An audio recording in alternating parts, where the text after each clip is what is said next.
आज हम लोग पढ़ेंगे क्या, चैप्टर 3 का। इस वीडियो में पढ़ेंगे पार्ट 2। पार्ट 2 में कहाँ से चालू हो रहा है, प्रश्न क्रमांक 3 से, सत्य और असत्य। जैसे दिया है क्वेश्चन 3 का पहला नंबर क्वेश्चन दे रखा है कि पहला दिया है, दो चर में एक रैखिक समीकरण के अनेक हल होते हैं क्या। तो ये क्या होगा, बिल्कुल सत्य होगा। क्यों? क्योंकि अनेक हल भी होते हैं, कोई भी हल नहीं होता, और एक हल भी होता है। तो ये क्या हो जाएगा, हमारा पहला क्वेश्चन सत्य हो जाएगा। फिर से दूसरा क्वेश्चन क्या दे रखा है, रैखिक समीकरण का प्रत्येक हल उसको निरूपित करने वाली रेखा पर स्थित एक बिंदु होता है। बिल्कुल क्या है, सत्य है। ये भी जितने भी हल प्राप्त होते हैं, एक्स अक्ष को जितनी बार एक्स अक्ष की रेखा को जितनी बार कट किया जाता है उतने ही क्या होते हैं, उसके हल प्राप्त होंगे। क्वेश्चन नंबर 3 में क्या है, समीकरण 2x - 3y = 7 एवं 4x - 6y = 14 द्वारा निरूपित रेखाएं प्रच्छेदी होंगी या नहीं। तो प्रच्छेदी रेखा का निर्माण कब होता है, जब a1/a2 बराबर नहीं हो किसके, b1/b2 के। इसमें चेक कर लेते हैं। देखिए ये a1 है, ये a2 है, और ये a1 है, ये b1 है, और ये c1 है। ये a2, ये b2 और ये c2। तो a1/a2 बराबर कितना हो जाएगा आपका, 2/a2 का मान कितना है, 4। तो 2/4, 2 से 2 1 कम 2, 2 दूनी 4 कट गया, कितना है 1/2। a1/a2 का मान कितना है, 1/2। अब हम लोग देख लेते हैं क्या, b1/b2 बराबर, तो b1 का मान कितना है, -3, और b2 का मान कितना है, -6। तो -3 से -6 कट गया, यानी माइनस से माइनस कट गया, 3 1 कम 3, 3 दूनी 6। इसमें भी कितना आ गया, 1/2। अब चूंकि इसमें दो ही समीकरण सॉल्व करने से, दो ही पद सॉल्व करने से क्या पता चल गया हमको कि a1/a2 बराबर है किसके, b1/b2 के। तो इसके द्वारा जो रेखा का निर्माण होगा वो प्रच्छेदी रेखा का निर्माण नहीं होगा। क्यों? क्योंकि अगर a1/a2 बराबर नहीं है b1/b2 अगर हम लोगों को प्राप्त हुआ होता, तब किसका निर्माण होता, प्रच्छेदी रेखा का निर्माण होता। लेकिन ऐसा नहीं हुआ है। इसमें क्या प्राप्त हो गया, a1/a2 बराबर b1/b2 प्राप्त हो गया। इसलिए ये वाला ऑप्शन क्या हो जाएगा, गलत हो जाएगा। अब क्या है आगे, अब है प्रश्न क्रमांक 4। प्रश्न क्रमांक 4 में क्या है, सही जोड़ी मिलाइए। ठीक है, तो देखिए जैसे दिया क्या, a1x + b1y + c1 = 0 तथा a2x + b2y + c2 = 0 का एक अद्वितीय हल होगा। एक अद्वितीय हल कब प्राप्त होता है, जब a1/a2 बराबर ना हो किसके, b1/b2 के। तब क्या होता है, एक अद्वितीय हल प्राप्त होता है। और रेखाएं कैसी बनती हैं, प्रतिच्छेदी रेखा बनती है। ठीक है, और दूसरा है क्या, दो चर में रैखिक समीकरण का व्यापक रूप क्या होता है, दो चर वाले रैखिक समीकरण का जो व्यापक रूप होता है वो क्या होता है, ax + by + c = 0। ये जो है किसी भी समीकरण का बहुपद का क्या होता है, मूल रूप होता है, मानक रूप होता है। ठीक है, तो ऑप्शन नंबर 2 का क्या होगा, ax + by + c। फिर क्या है 3, a1/a2 बराबर b1/b2 बराबर नहीं हो c1/c2 के। तब कैसी रेखा का निर्माण होता है, समांतर रेखा का निर्माण होता है। और समांतर रेखा एक दूसरे को आपस में कहीं भी कट नहीं करती हैं। इसलिए जो इसका आंसर प्राप्त होगा उसमें क्या होगा, कोई भी हल प्राप्त नहीं होगा। तो इसका आंसर क्या हो जाएगा आपका, क्वेश्चन इसका ऑप्शन 3 होगा। फिर आगे है a1/a2 + b1/b2 + c1/c2 बराबर a1/a2 a1x + b1y + c1 = 0 तथा a2x + b2y + c2 बराबर कितना है, 0 में अगर a1/a2 बराबर है किसके, b1/b2 के बराबर हो किसके, c1/c2 के, तब इसके द्वारा कौन सी रेखा का निर्माण होगा, समपाती रेखा का निर्माण होगा। और समपाती रेखा का मतलब होता है कि एक रेखा के ऊपर जो दूसरी रेखा प्राप्त होगी वो भी इसी के ऊपर क्या होगी, सटी हुई होगी। ठीक है, तो समपाती रेखा का निर्माण होगा। और इसमें कौन कितने हल प्राप्त होंगे, अनंततः अनेक हल प्राप्त होते हैं। जब भी समपाती रेखा का निर्माण होता है तो इसके अनंततः अनेक हल प्राप्त होते हैं। अब इसमें दे रखा कि x + 2y + 3 = 0 में यदि x बराबर क्या हो, 0 हो, यदि x बराबर 0 हो तो इसका आपको मान ज्ञात करके बताना है कि इसका आंसर कितना आएगा। सबसे पहले देखते हैं जहाँ x दिया है वहाँ 0 रख के देख लेते हैं हम लोग।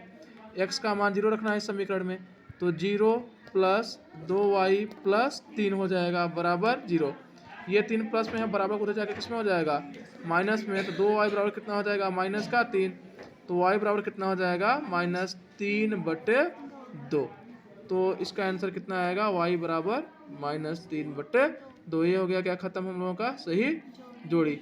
अब अगला क्वेश्चन क्या है, प्रश्न क्रमांक 5। प्रश्न क्रमांक 5 में क्या बोल रहा है कि एक शब्द या वाक्य में उत्तर दीजिए।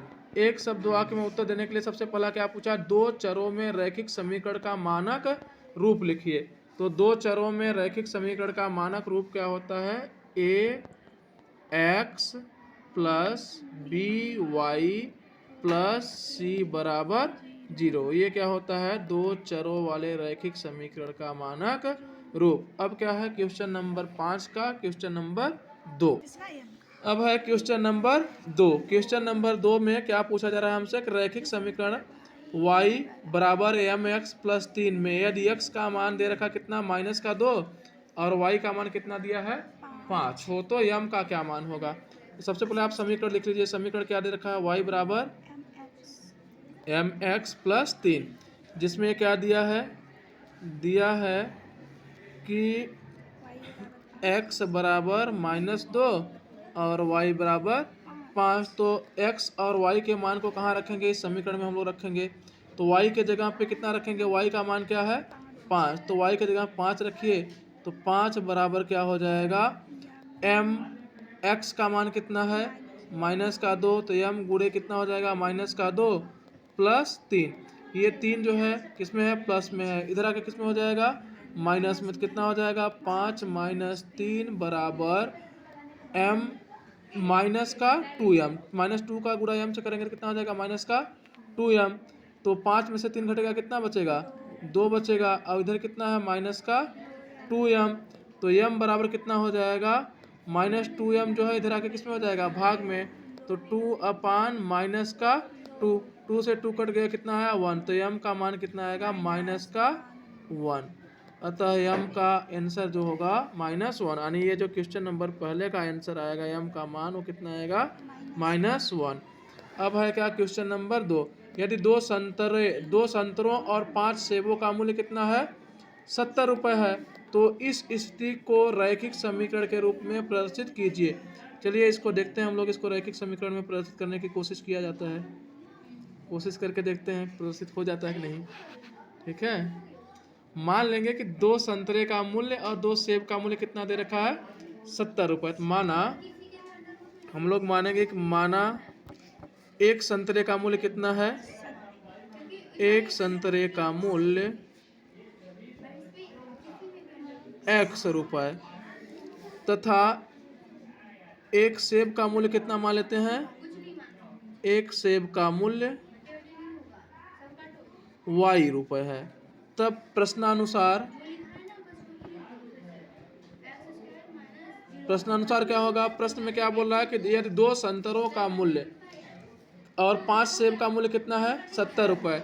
अगर एक संतरे का मूल्य x रुपये है तो 2 संतरे का मूल्य कितना हो जाएगा, 2x रुपये। ठीक, अब एक सेब का मूल्य y रुपये है तो 5 सेब का मूल्य कितना हो जाएगा, 5y रुपये। और इन दोनों के मूल्यों को मिला करके कुल कितने रुपए देना पड़ रहा है उसे, 70 रुपये देना पड़ रहा है। ये क्या बन गया हमारा, तो इस आगे बोला था, तो इस स्थिति को रैखिक समीकरण के रूप में प्रदर्शित कीजिए। तो ये हमारा क्या बन गया, रैखिक समीकरण। चाहो तो आप इसको इस रूप में लिख सकते हो, कैसे, 2x प्लस 5y 70 को बराबर इधर लाओ, क्या हो जाएगा, -70 बराबर 0। ये बन गया क्या, समीकरण का मानक रूप। ये क्या हो गया हमारा क्वेश्चन नंबर 3 का आंसर। अब है प्रश्न क्रमांक 6, जिसमें क्या बोला कि कक्षा 10 के 10 विद्यार्थियों ने एक गणित की पहेली प्रतियोगिता में भाग लिया और लड़कियों की संख्या लड़कों की संख्या से 4 अधिक है। तो इस स्थिति के लिए एक रैखिक समीकरण युग्म बनाइए। इसमें भी हमको क्या करना है, रैखिक समीकरण युग्म बनाना है। तो सबसे पहले देखें कि कुल विद्यार्थी कितने हैं, 10, और उसमें से लड़के और लड़कियां हैं। तो हमको लड़कों और लड़कियों की संख्या तो पता है नहीं, तो सबसे पहले क्या करेंगे, मान लेंगे हम लोग कि माना जो लड़कों की संख्या है वो कितनी है एक्स। माना लड़कों की संख्या एक्स है, तब लड़कियों की संख्या कितनी हो जाएगी? वाई। तब लड़कियों की संख्या बराबर हो जाए कितना? वाई। ठीक है। अब तब प्रश्नानुसार बात करते हैं, जैसे प्रश्न में बोला उसके हिसाब से समीकरण बनाते हैं। प्रश्नानुसार लिखेंगे, प्रश्नानुसार लड़कों की संख्या और लड़कियों की संख्या दोनों मिला करके कुल क्लास में कितने हैं? 10। तो एक्स प्लस वाई बराबर कितना हो जाएगा? 10। ये क्या बन गया? Equation first.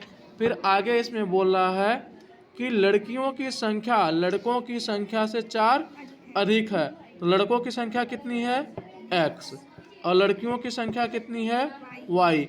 अगर हम लड़कों की संख्या में क्या कर दें? 4 प्लस कर दें तो लड़कों और लड़कियों की संख्या क्या हो जाएगी? बराबर हो जाएगी। इसको क्या करते हैं हम लोग? इक्वेशन को सही से कर लेते हैं। ये y को इधर ले आते हैं और 4 को उधर भेज देते हैं। तो x माइनस वाई बराबर कितना हो जाएगा? माइनस का 4। ये क्या बन गया हमारा? Equation second. x minus Y बराबर क्या हो जाएगा? 4। ये बन गया इक्वेशन सेकेंड। और ये क्या है हमारा? Equation first. बस यही काम करना था। इसमें कितना करना था? खाली 2 चर वाला एक रैखिक समीकरण बना था। तो हमारा क्या बन गया? 2 चर वाला रैखिक समीकरण बन के तैयार हो गए। अब है क्या? आगे क्वेश्चन नंबर 7।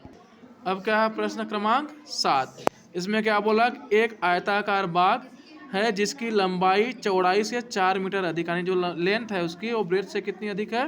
4 मीटर अधिक है, का अर्ध परिमाप यानी हाफ पेरीमीटर दे रखा है कितना? 36 मीटर। तो इस स्थिति का एक रैखिक समीकरण युग्म के रूप में आपको प्रदर्शित करना है। सबसे पहले क्या दे रखा है? मान लो एक ऐसे आयत के आकार का क्या है? एक बगीचा है। ठीक है। इस आकार का बगीचा है जिसका परिमाप हमको इसमें सवाल में दे रखा है। तो मान लेंगे कि माना आयत की जो चौड़ाई है वो कितनी है? x है। माना आयताकार बाग की चौड़ाई कितनी है? माना आयताकार बाग की चौड़ाई x है। तो ये जैसे क्या है? हमारी चौड़ाई है तो इसको क्या मान लिए? x। तथा लंबाई को क्या मान लेते हैं? y। तथा बाग की लंबाई क्या है? y है। y मीटर है। ठीक है। चौड़ाई x मीटर तथा लंबाई y मीटर। तब क्या बोलेंगे? प्रश्नानुसार जो प्रश्न में बोला उसके हिसाब से हम लोग क्या करेंगे? समीकरण बनाएंगे। प्रश्नानुसार आगे क्या बोला? एक आयताकार जिसकी लंबाई चौड़ाई से 4 मीटर अधिक है। तो मान लेंगे कि जो ये लंबाई कितना है? y और चौड़ाई कितनी है? x। तो जो लंबाई है वो चौड़ाई से कितनी अधिक है? 4 मीटर अधिक है। हम ऐसा करें कि इसमें क्या कर दें? +4 अगर हम लोग जोड़ देंगे तो क्या हो जाएगा? लंबाई चौड़ाई के बराबर हो जाएगी। तो y बराबर क्या प्राप्त हो जाएगा? ये x जो है इधर प्लस में है, इधर आके किस में हो जाएगा? माइनस। x बराबर कितना हो जाएगा? 4। एक इक्वेशन प्राप्त हो गया। ठीक है। दूसरा क्या बोला है कि अर्ध परिमाप कितना है? 36 है। तो आयत का अर्ध परिमाप निकालने का सूत्र क्या होता है? आयत का अर्ध परिमाप बराबर होता है लंबाई प्लस चौड़ाई। ठीक है। तो आयत का अर्ध परिमाप कितना है? 36। और लंबाई कितना हम लोग माने हैं? x। और चौड़ाई कितना है? y। तो क्या बन गया? दूसरा समीकरण भी प्राप्त हो गया हम लोग क्या? कि x प्लस वाई बराबर 36। ये क्या हो गया? Second equation. तो इसका भी इस सवाल में भी खाली हमसे क्या बोला गया था? इक्वेशन बनाने के लिए बोला गया था। तो इसका भी इक्वेशन हम लोगों को प्राप्त हो चुका है कि x माइनस वाई बराबर 4 और x प्लस वाई बराबर 36। आप चाहें तो इसको आगे सॉल्व कर सकते हैं, लेकिन आगे सॉल्व करने के लिए इस सवाल में नहीं बोला गया है, इसलिए ये सवाल यहीं पे खत्म होता है। अब अगला सवाल क्या है? Question number 8। अब क्या है? प्रश्न क्रमांक 8, जिसमें क्या दे रखा? अनुपात a1/a2, b1/b2 और c1/c2 की तुलना कर ज्ञात कीजिए कि समीकरण 9x + 3y + 12 बराबर 0 और 18x + 6y + 24 बराबर 0 द्वारा निरूपित रेखाएं एक बिंदु पर प्रक्षेद करती हैं तो समांतर हैं अथवा संपाती। मतलब हमसे पूछा जा रहा है कि इस समीकरण के द्वारा जो बनने वाली रेखा होगी वो रेखा कैसी होगी, समांतर होगी या संपाती। तो सबसे पहले हम लोग समीकरण लिख लेते हैं। समीकरण क्या है, 9x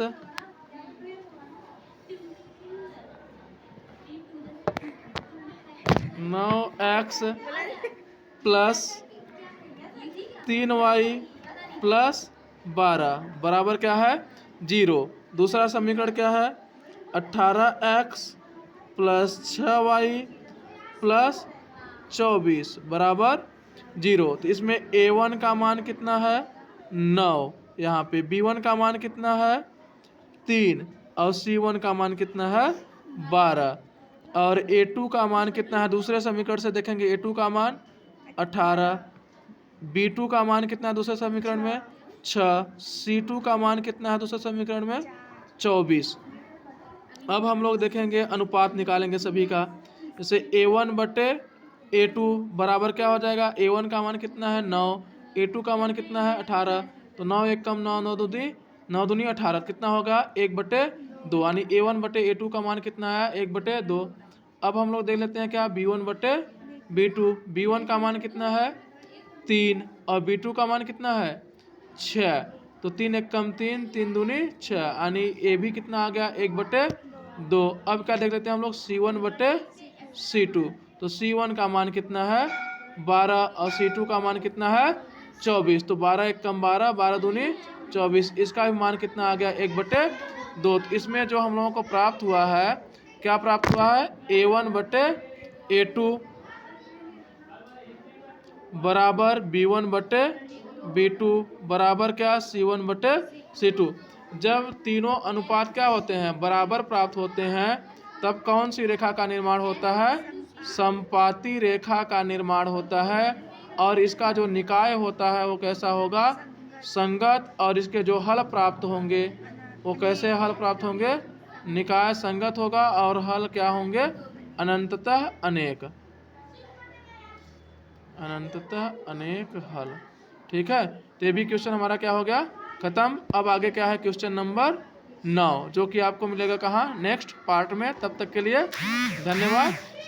और वीडियो क्या कीजिए, ज़रा शेयर कीजिए, चैनल को सब्सक्राइब कीजिए।